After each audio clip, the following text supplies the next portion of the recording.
Hi everyone, happy Rainbow Tuesday and welcome to our virtual retreat week. We are very sad that we can't be together, and this would have been the first year that I could have come in a long time, but we have some exciting things going on this week, and I hope you'll join us each day as we do a little bit something different that we would have done at retreat, but we're doing in a virtual way. So I miss you all, but one of the things that I was really excited about being able to do this year at the retreat was to teach a class in calligraphy. And calligraphy is just a way of beautiful handwriting, and I know all of you don't get as much of the handwriting practice that you used to get while I got when I was in school. But there's no reason that you can't make your handwriting look a little bit better. And the big thing about this is that you just have to practice and practice and practice and get some consistency. So I worked on calligraphy when I was a lot younger, and it honestly just gave me something to do. The book that I used was The Italics Way to Beautiful Handwriting, and it's still, I believe, in print today. But this gave me a basic of a good basic calligraphy alphabet to use. It taught me how to shape my letters. It taught me consistency with slant, consistency and size, and again, how to work on making the letters so that they connect and they look beautiful together. This actually is a wonderful book because it's a workbook and you write right in it, so that it helps you learn those basic skills that make your handwriting beautiful.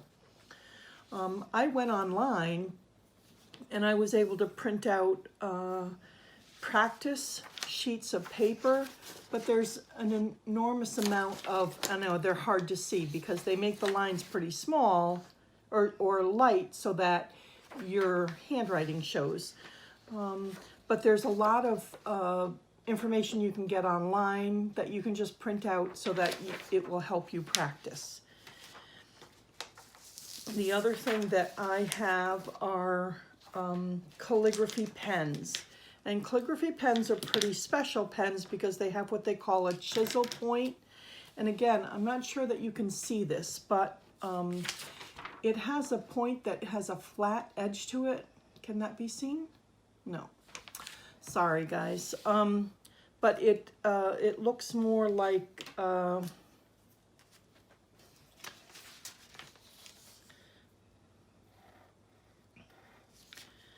the point of the pen is like a chisel, and that's a great deal of what makes the pretty lines being thin and thick. It's not that you're turning the pen, it's that the pen has the chisel point, and when you hold it a certain way at a 45-degree angle, when you make your letters, it makes those thin and thick lines. If you don't have the calligraphy pens though, you can certainly use just a regular marker.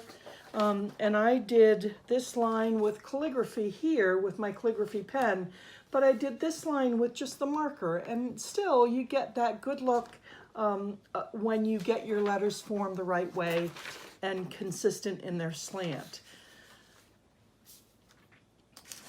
There's many different styles of calligraphy alphabets, and the book that I used with The Italics Way to Beautiful Handwriting has this type of an alphabet. And again, I printed these off online, and these are very nice because they show you exactly what direction the letters need to be made in to help you with your consistency.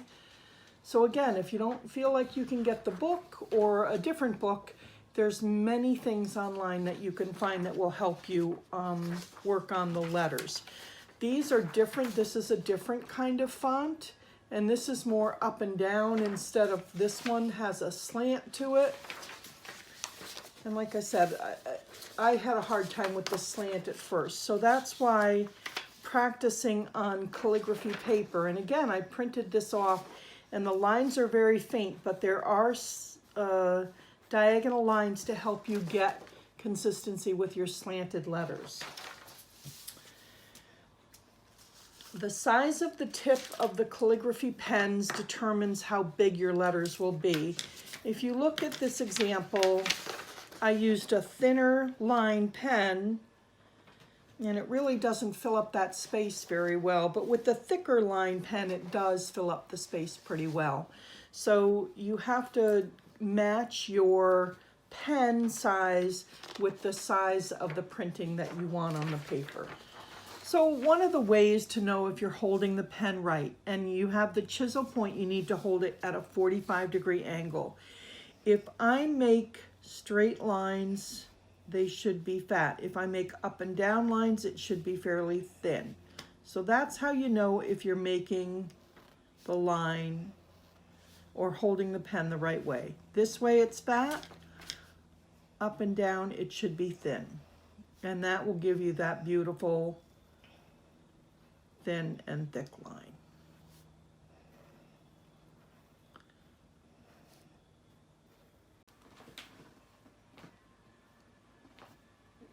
So I'd like to talk a little bit about the letter groups. There's certain letters that are kind of formed the same way. And if you get, again, if you get the basics down, then the rest of the letters will come easily. The first group is the A, D, G, Q, and I put Y in there. So with the font that I learned, the letters are not completely rounded. It's almost like you're cutting off one corner of a square or a like a, I don't know, like a rectangle. You're just cutting off one of the corners. So that basic A, I come out, I go down, but then I cut a little bit when I come across.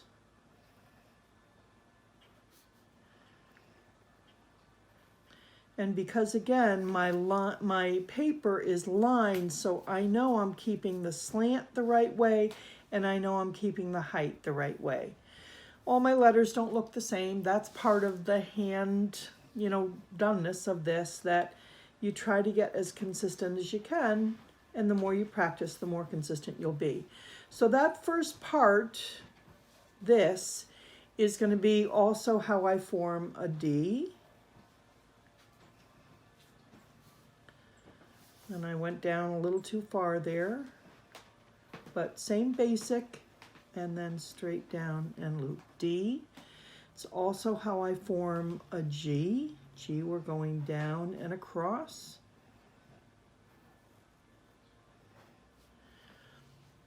And how I form a Q. I think I might be getting down a little too far.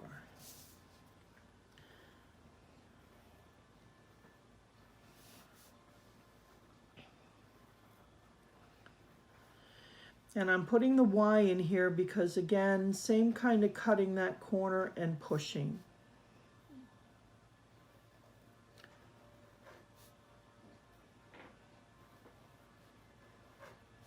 And if you're holding the pencil or the pen on a 45-degree angle, you'll see there's variations with thick and thin lines. The next group, and again, kind of like that same basic A shape, is the C. We're just going to stop when we're making the C. And then the E is formed in two parts. First part here, second part you loop around. First part here, second part you loop around.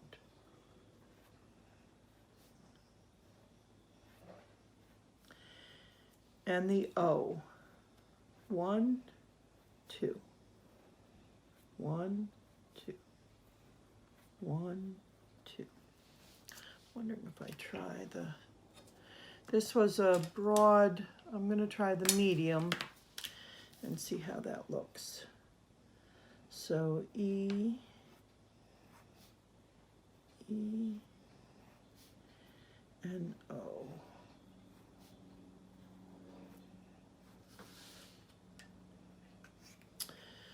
The next two letters are P and B, and they actually are that same type of loop, except we're going to cut the corner the different way. So I'm going to go straight down with the B, and then I'm going to go slant, corner, corner, and together.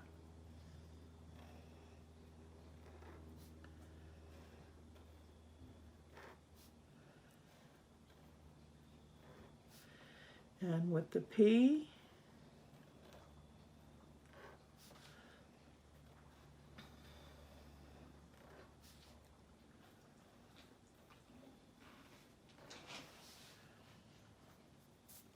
so those are the ones that have kind of that box with the corner cut out. Okay.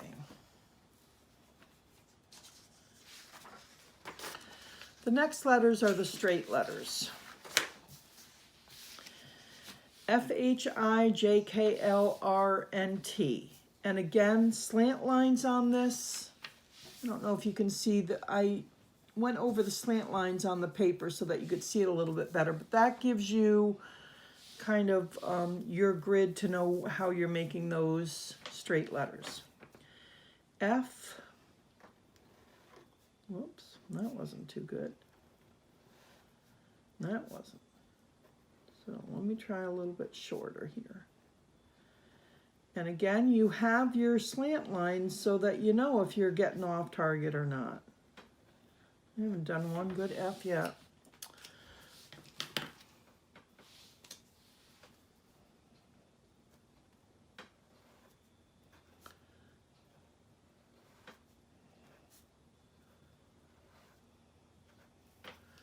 That's a little better.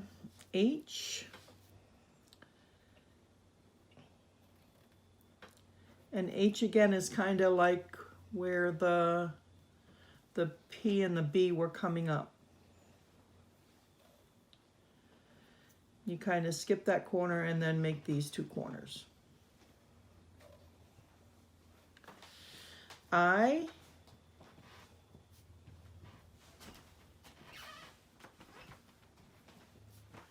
And J, get a little bit longer. And I'm following right on my slant lines on my guide. K.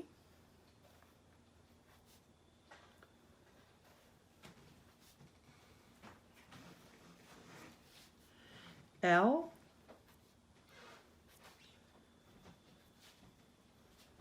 And the goal is to start them all and end them all on the same line there. R. And holding your pen at that 45-degree angle will make those little start serifs, they call them. And T. T doesn't go all the way up to the top line like a K does. T goes only a little bit.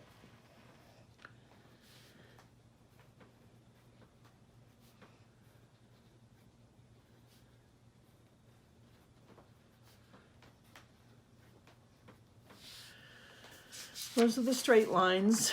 Now come the bumps. M.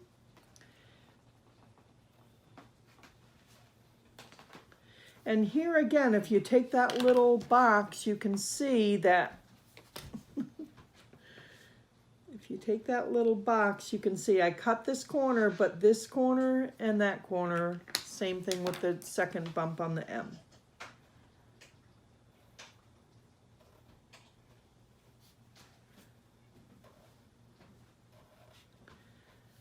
And N.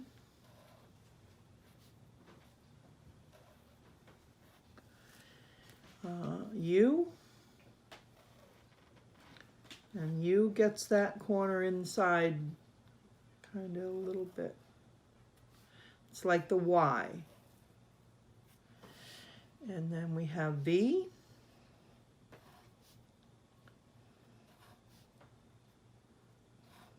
And W.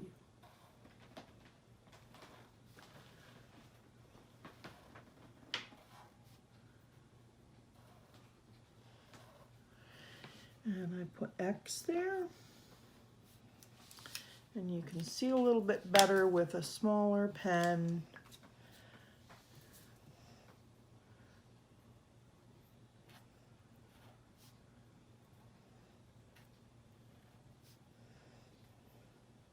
You can see how pretty the lines are, the thick line versus the thin line.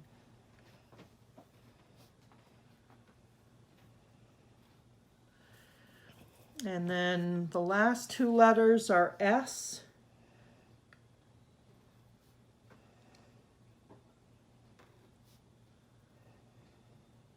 I find the slant on the S very difficult to get, but you keep working it. NZ.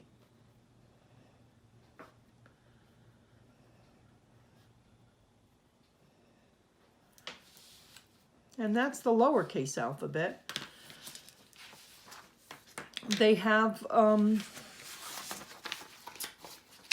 the uppercase alphabet too. We're not going to go through that right now, but these are how the letters are made in the alphabet that I just showed you. And again, there's many different kinds of fonts that you can practice with. So I think all of us have a lot of extra time now with not a lot to do. This, I think, is a very fun craft that doesn't cost a lot of money. Like I said, you can do it with just regular markers too. You can print out the paper, or you can even use just regular lined paper. And I sometimes, you know, I just made a grid for myself. I marked off and made slanted lines with a black marker, and I would put it underneath my lined paper so that I would have a slant to follow.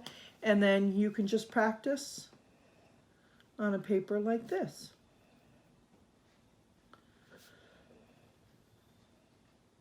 So you don't really need anything that special to make your writing look really pretty.